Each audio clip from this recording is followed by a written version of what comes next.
Okay mga guys, update muli tayo sa part ng Maynila, pero hindi ito sa Dolomite Beach. Ito'y part pa rin ng Manila, pero dito sa Port Santiago sa Intramuros tayo ngayon.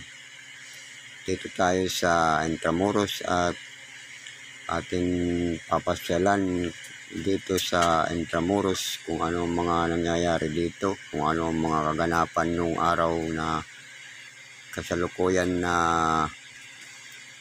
ito'y ngayon pasyalan na lang, at kung sino man ang gustong mamasyal dito. At dito ito sa Manila pa rin, pero sa Intramuros, sa Port Santiago at Intramuros, Manila. Ito yung mga makakapal ang pader. Ayan, marami rin ang namamasyal dito at marami rin ang mga bumibisita dito na para matunghayan ang mga kaganapan ng araw na dito sa lugar na ito. At ngayon, isa lang ito ang ating pasyalan dito na napakaganda sa lugar na ito. Maganda rin na pasyalan at marami kang makikita dito kung ano-ano. Ayan. Ito yung pagpupunta ka doon sa makikita mo yung mga makakapal na pader, Intramuros. Sa ano yan. Ayan yung mga pader ng araw pa. Ayan, marami rin kayong mababasa dito. Yan sa lugar na ito, at hindi pagkakailan na nung araw ay isa rin itong may kaganapan na naganap dito sa lugar na ito. Ayan o, bakas pa ang mga naganap dito sa lugar na ito, at sa araw na ito ay ating papasyalan ang ating mga kaganapan ng araw. Ayan yung mga pader, napakaganda, magandang mga alaala.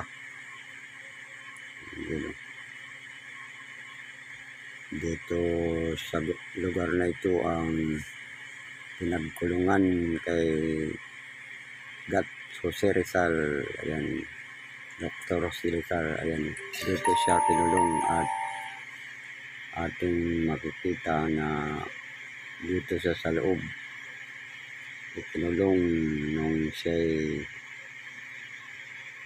hulihin. May mga bantay na mga sundalo. Ayun. Kaya ating makikita dito sa ilog na yung tulay na yun. Ayun. Napakaganda na ngayon. Isa na rin itong pinapasyalan ng mga tao dito. Kasi makikita mo dito yung mga nung araw pa na mga kaganapan at yung makikita. Ayan. Kaya kung kayo may hindi pa nakapasyal dito, subukan yung mamasyal dito at marami kayong matutunghayan dito at mababasa na kung ano man ang kaganapan dito noong araw. Ayan. Kaya ayan, makikita natin na may mga namamasyal dito sa lugar na ito, at maraming mga mababasa dito na mga kaganapan ng araw, kapagkat ito'y isang lugar na may mga naganap dito sa lugar na ito, at maraming naganap. Kaya ngayon pasyalan na ngayon sa lugar na ito, na patuloy na maraming namamasyal. Nandito tayo papasok tayo dito sa pinaka ilalim at matutunghayan natin ng mga nakalagay dito sa ilalim na ito. Ayun, yan, parang ano to, yung ilalim na ano. Ayun, makikita natin yung mga kung ano ang mga naganap dito nung araw.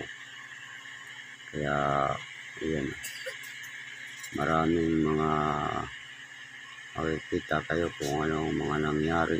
Kaya yan, pasyal na kayo dito sa lugar na ito.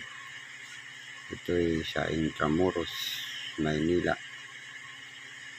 Ayan, sa maraming kayong makikita dito na mga nung araw pa, yung mga naganap nung araw, kung ano ang mga naganap sa mga pinulong dito.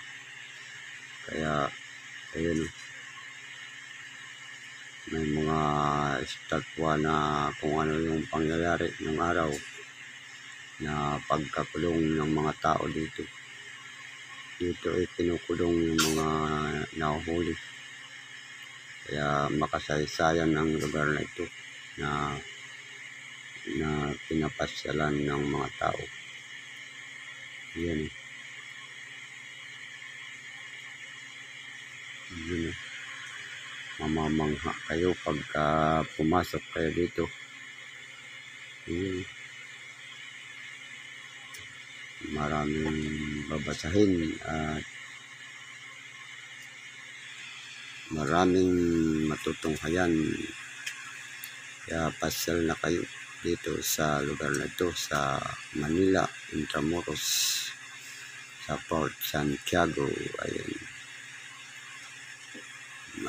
kaya maraming salamat sa lahat ng ating mga subscriber na patuloy na nanonood at sumusuporta sa ating update dito lang sa part pa rin ng Maynila na dito sa Port Santiago, Intramuros. Kaya yan, ito yung mga building nung araw. Ayan, makikita yung mga sari-saring mga nakadisplay. Yan mga guys, at napakaganda ng lugar na ito. At maraming alaala na naganap sa lugar na ito. Kaya ating pasyalan at napakaganda ang lugar na ito. Kaya sa lahat na narito at namamasyal at sa lahat ng mga aking mga subscriber, maraming salamat sa lahat ng mga patuloy na sumusuporta at ng mga subscriber natin yan. Maraming salamat sa inyong lahat. At kung sino man ang mga nais na matunghayan ang lugar na ito at mamasyal lang kayo dito sa Port Santiago ng Intramuros. Ayan. Kaya thank you sa inyong lahat sa ating ayun. Thank you lahat sa ating mga subscriber dyan at hanggang dito na lamang.